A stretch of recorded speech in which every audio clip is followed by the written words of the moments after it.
Argentino del Valle Larrabure, 12 de agosto de 1974. 12 de agosto de 1974. Dice Argentino del Valle Larrabure: privado de mi libertad, me encontré en un refugio húmedo, sin luz natural, lejos de ruidos y celosamente custodiado por encapuchados cuyos cambios de guardia constataba por el calzado que usan o por las manos. Mis benévolos captores, entre comillas, me inyectaron un alucinógeno. Cuando horas más tarde desperté, me encontré el otro abyecto canil, aturdido, tendido en un camastro, mi cabeza llena de zumbidos, mis ojos pesados, sin poder entreabrirlos. La luz de un tubo fluorescente hería mi retina. Escribe Alfredo Serra. El sábado 10 de agosto de ese año, 1974, gobierno de Isabel Perón, guerrilleros del Ejército Revolucionario del Pueblo, el ERP, coparon el motel Pasatiempo, primer paso para el ataque a la fábrica militar de pólvoras y explosivos Villa María, Córdoba. A la 1 de la mañana del domingo 11, mientras en el casino de oficiales estaba por terminar una cena del personal, mayoría de civiles, el soldado conscripto Mario Petigliani, estudiante de arquitectura, cortó con una pinza el alambrado que rodeaba la fábrica y entró por esa brecha un comando de 70 militantes del ERP, armados. Uno de ellos preguntó por el director de la fábrica, teniente coronel Osvaldo Guardone, ausente en su casa dentro de la misma instalación militar. Fueron entonces por el subdirector mayor Larrabure. Estaba con su esposa María Susana de San Martín y el capitán García, ingenieros químicos, los dos. Los secuestraron y los llevaron hacia un vehículo. García intentó fugarse, pero lo hirieron gravemente y lo abandonaron.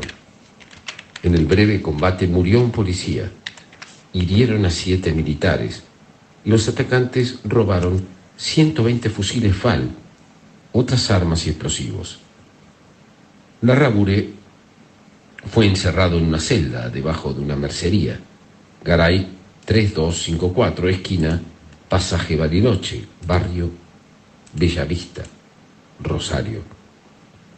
Nunca más saldría de allí hasta su muerte el 19 de agosto de 1975, a los 372 días después de su secuestro y a sus 43 años de edad. Su cuerpo, envuelto en una sábana y una frazada, fue arrojado a un zanjón cerca del cruce de la avenida Ovidio Lagos y la calle Muñoz. Con precisión matemática en su diario, que escribió desde el principio de su cautiverio hasta el 3 de enero de 1975, y vendido por un guerrillero a la revista Gente en 1977, así describió su celda: un miserable y típico hoyo que la guerrilla llamaba cárcel del pueblo. Aprecio que mi celda es una excavación porque carece de ventanas y una de las paredes laterales está burdamente revocada a cemento. El frente es de idéntica composición. El contrafrente es una pared de ladrillos huecos y una reja de aproximadamente 40 por 60. Y el costado una divisoria de madera compactada. 2 tubos de plástico negro de unos 2 centímetros de diámetro conectan con el exterior y permiten la aireación mediante un extractor eléctrico cuyo funcionamiento depende de mis captores. Padezco la terrible desventura de que deje de funcionar y el aire húmedo y enrarecido aumente el asma que quebranta mi fuerza física. Y Larrabure también arriesgó a definir a sus captores así: medrosos, pusilánimes, valientes en las sombras, impulsivos, cortantes y autoritarios. Palabras que no pudo usar en las cartas a su familia por temor a mayor castigo del que recibía. Periódicas sesiones de tortura. Sus captores quisieron intercambiarlo por guerrilleros del ERP detenidos. La presidenta Isabel Perón se negó. No negociaría con terroristas, dijo. Sigue su diario. Estoy confundido, quiero ordenar mis ideas. No sé de noches ni de días. Las horas no están marcadas por reloj. Me son dichas por mis piadosos carceleros encapuchados y por Radio Rivadavia, que ellos sintonizan y me hacen escuchar mientras me vigilan. Aquí en este maldito subterráneo, en esta odiosa ratonera, me privan de percibir el día por el sol, por la luz, por el volar de los pájaros, por el cielo celeste y diáfano. Oh Dios, ¿podría un día encandilar mis ojos y palpitar mi corazón agitadamente junto a mi amada esposa, hijos y demás queridos? Me han dado un lápiz y borradores y ya he confeccionado mi propio calendario. Mis carceleros, sigue Larraure, me han brindado entrevistas para hablarme de política, por supuesto de política revolucionaria empapada de Mao, de Regis Debré, de Ho Chi Minh, de Giap, de Guevara y demás. Les he expresado que mi formación es eminentemente técnica, no siento vocación y prácticamente me fastidia la política. Persisto en mi poco apego a tales estudios e insisto en que deseo libros de matemáticas, física y química. Afortunadamente me hacen llegar libros de matemáticas. Este vivir sin querer vivir me hace volcar a diario profundas meditaciones. Ellas me reencuentran con Dios, en quien deposito mi esperanza y me someto sumiso al destino que me dé. Muy pronto, como consecuencia de la primavera, hay en mi canil un gran porcentaje de humedad y mi crónica afección asmática se ve recrudecida. Son solícitos en prodigarme asistencia médica. Un galeno con capucha viene, me ausculta y realiza una prolija revisación. Le indico con sumo detalle sobre dolencias físicas que me atormentan en el cautiverio. Constantes dolores de cabeza, ardor estomacal, continuos deseos de orinar y un insomnio cruel que lacera mis quebrantados nervios. En un instante en que el carcelero no observa, llevo a la mano del doctor un mensaje escrito en el envase de cartón de un medicamento. Por favor, doctor, hable a Buenos Aires, al número tal, y diga que estoy bien. La capucha asiente afirmativamente, pero pude ver sus ojos. Un hombre carente de sentido de piedad. Un hombre con cualidad de verdugo, nacido para manejar el hacha que secciona cabezas en el cadalso.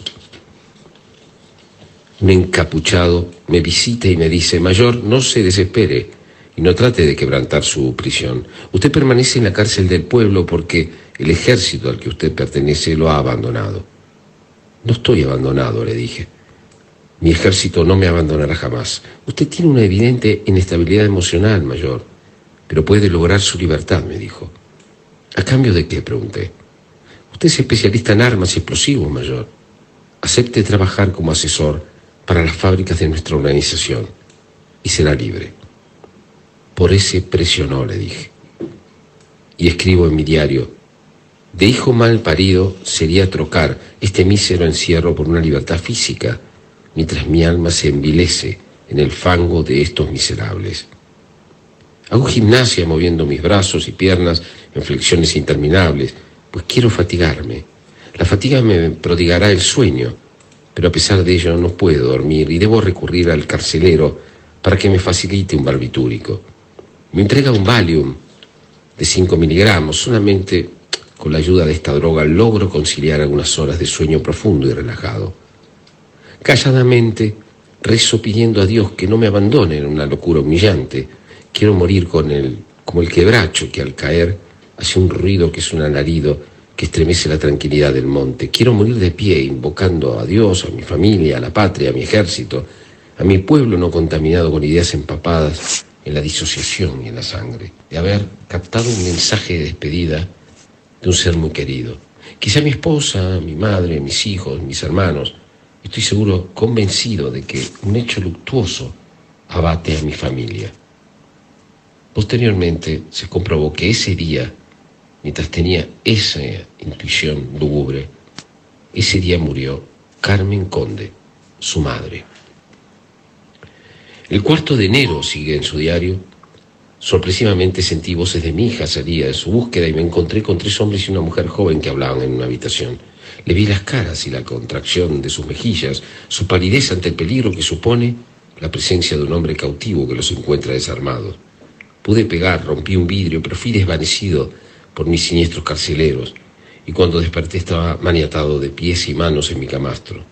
Así permanecí durante 3 días en los que con más severa vigilancia se me desataba para alimentarme y usar mi inodoro portátil. Me sentía fiebrado, me brindan asistencia médica, y luego de ese, el diario se interrumpe. Poco después el cautivo fue torturado y asesinado, tal vez ante un último intento de sus secuestradores, libertad a cambio de trabajar para sus filas. En la primera carta que Larrabure envió a su familia desde el pozo en que estuvo cautivo, fechada el 22 de octubre de 1974, y en varias más, los destinatarios son Marisita, Susanito, Arturito, Jorgito y Nita. En ese orden son su madre, sus hijos Susana y Arturo, y Nita y Jorgito, madre e hijo de la empleada de la casa. Uno de ellos, Arturo Cirilo Larrabure, 60 años, licenciado en investigación operativa aplicada a la informática, 5 hijos, todos profesionales, tenía apenas 16 años en aquella época, cuando su padre fue secuestrado. Y como hijo varón tuve que asumir un rol que nadie quiere a esa edad, jefe de familia. Dice al principio de un diálogo que tiene con el periodista Alfredo Serra, de Infobae. ¿Cómo recibió la noticia de su muerte?, le pregunta Serra. Ya estaba en los medios, y había un run, un cadáver que parece ser el del coronel Larrabure, decían. ¿Y qué recuerda de esos 372 días de cautiverio?, le pregunta Serra. La esperanza de su liberación, responde, pero la sospecha de que eso terminaba mal. ¿Algún indicio claro? El deterioro de su letra, de la letra de mi padre, de buena caligrafía las primeras y de rasgos muy diferentes las últimas cartas. Hablaba de muerte. Nunca quiso que sufriéramos, nos preparó para ese momento con hidalguía, orgullo, honor, para el buen combate bíblico. Su rasgo más admirable, le pregunta Serra. Sus 2 consejos: perdonó a sus asesinos y nos dijo: no odien a nadie, no odien a nadie, respondan la bofetada poniendo la otra mejilla. ¿Por qué se llamó Argentino del Valle? Argentino porque mi abuelo dijo: será un hombre para la patria, y del Valle por una promesa de mi abuela a esa virgen.